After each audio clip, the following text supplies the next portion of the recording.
Part 2. Your brother from another mother, brother Vincent's lair. Serious family, very serious. For my children, they wanted to garden, so I tilled this for them. You know, we got little things in it, but in the greenhouse, you know what I'm saying, we're using Walk around. How we get it? Yeah, come on.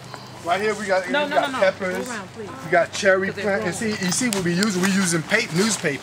It's fugal. You know, it doesn't cost us anything, you know, for the newspaper. Right, and so what we do is we using those. We got the these are our heirloom tomatoes here. These are mortgage lifters, pepper plants. You see, we got lettuce plants, we got broccoli, we got Brussels. Yeah, that's fine. Yeah, wind blowing in it. Let me bring my camera too. But yeah, yeah, definitely. And this is, like I was telling him, man, we take these. I take the newspaper, man. We make our own pots. Cause see, when you growing them and these Jeffrey Qs, you have to transfer it because the root system demand more soil. So what we do is my daughters, they make these pots up, man, and I put this, the compost in them and the plants. You see, they thriving, man. And what type of plants are these, brother? These okay, we got bell peppers, we got jalapeno peppers, we got cherry tomatoes, which is an heirloom. We have there's another type of bell pepper here. I got a California pepper. They get red, the yellow ones, you know, the orange ones. Yeah, and we got these right here, all mortgage lifters right here. These are money making tomatoes here, man. In other words, these ones I see get 3 or 4 pounds, produce 20 pounds on them. You know what I'm saying? Every 2 or 3 weeks. So you know, these right here are homesteads. I got some that are determined, some are indeterminate. In other words, some are produced all season, some only produce one time, and that's it. But they grow short and they bush type, and they produce a lot of them. So that's what we're dealing with.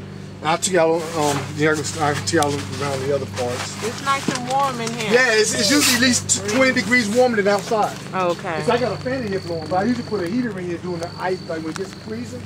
We put a heater in there so it raises the temperature. What keeps it warm, brother? I'm a novice. Well, it's, you know, what keeps it warm basically it's enclosed. Okay. Like, you know, and then, like I said, I put heat in it, but this thing right here attracts heat too. Okay. The plastic attracts heat, but what it does is it keeps the plants, like during the winter time, it could be 20 degrees outside. Yes, it's going to be at least 50, 60 degrees in here. Wow. See, so what it does is give you a jump on the season. Yes, so what happens is, I got tomato plants that at least be 2 or 3 feet tall by the time it's ready to put in the ground. What's that going to produce? That's going to allow me to have a jump on the season, because when I put that tomato plant in the ground, another 2 or 3 more weeks it'll be producing tomatoes. So I can get to the market quicker than everybody else. You know what I'm saying? I got some these right here, strawberries here. And the purpose of me doing them this way is so that a lot of times when it rains and soil sometimes carries it carries bacteria and things. So it keep the rain from splashing up and it splashed on the tomatoes and causing bacteria problems. We have clean strawberries. I mean, not tomatoes, strawberries. We have clean strawberries. Okay, I've seen some plants where they do that, and I see the plastic. Yeah, you see them fields of them doing it. That's the purpose of them doing it for. And not only that, but this allows the ground to warm up a lot faster. So no, I get 10 degrees warmer inside of here, which causes my plants to grow faster. Also, and this is a row of them. Up here, I got I planted some things up here yesterday, some collards. You see right here, these are the apple trees here. I took y'all around this way. Okay. Wait, Sam.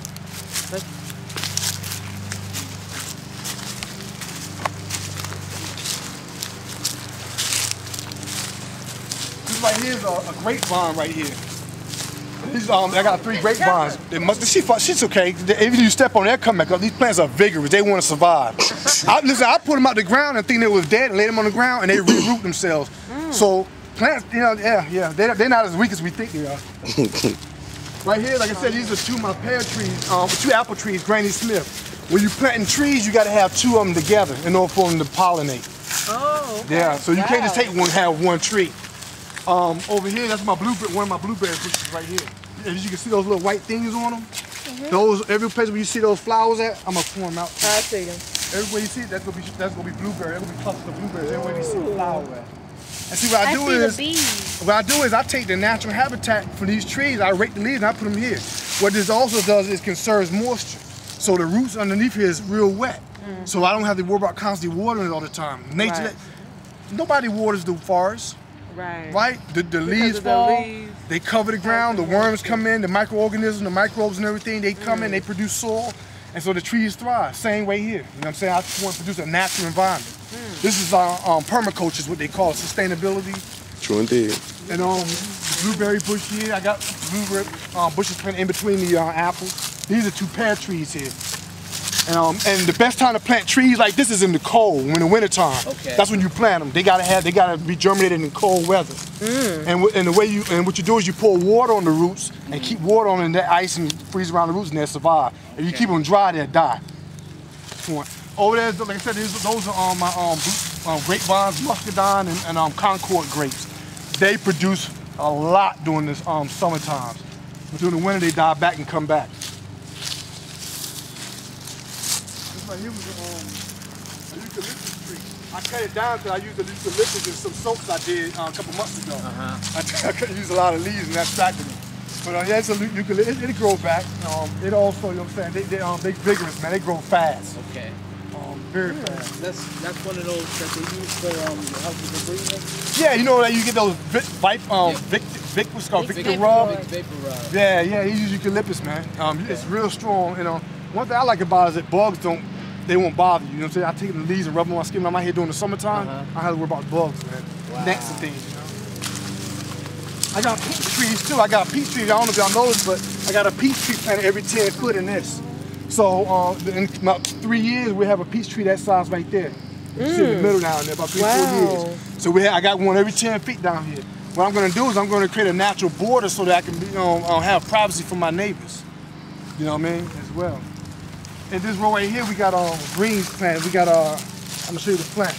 This right here is these are turnip greens, mustard greens, those type of things. It's a mixture of different ones like broadleaf mustard, curled mustard, and things like that. Right here, you see these are baby Brussels. These right here are Brussels sprouts, believe it or not. That's what a Brussels sprout looks like when it comes off the ground. And this right here is a broccoli one here. So I got them in rows here. You can't really tell but when they grow tall, it'll be filled, bushy. This was the row of Savoy cabbage that we had from last year. Savoy cabbage. Delicious cabbage. And when it is best after winter time because when the cold hits it gets sweeter. Yes. Very good. Be careful. This is a mustard green. It's a hand-packed mustard green here. When these right here grow up, you can cut and come back. You just cut them, or you put this outside leaves and they continuously grow. So it's not like you get one plant and that's it. We survive on these things all winter. I mean, all year. They even survive during the winter time. All you do is pull the outside leaves on. But if you pull too many leaves, it'll try to survive and it'll go and start producing seeds. You know. Those purple ones y'all see right there, bok choy.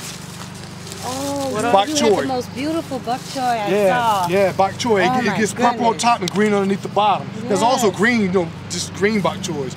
This right here is a different. I got 3 different types of bok choy growing out here. The purple ones and the green ones. So I can walk on this road right here. Walk on this road. If you step on the other road, it's okay, but I got something planted in there. But you know, it ain't like it won't come up. It's just I don't want to compact the ground too much. Right. You see right here, every year I allow each crop, at least one row of each crop to go to seed.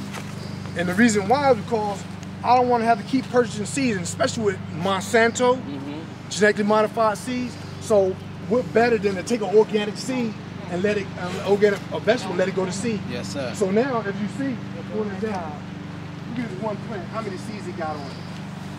Look at these pods on it. See, these are seeds. Each one of these plants probably got hundreds of these on here. Each one of these pods probably got 20, 30 seeds in it.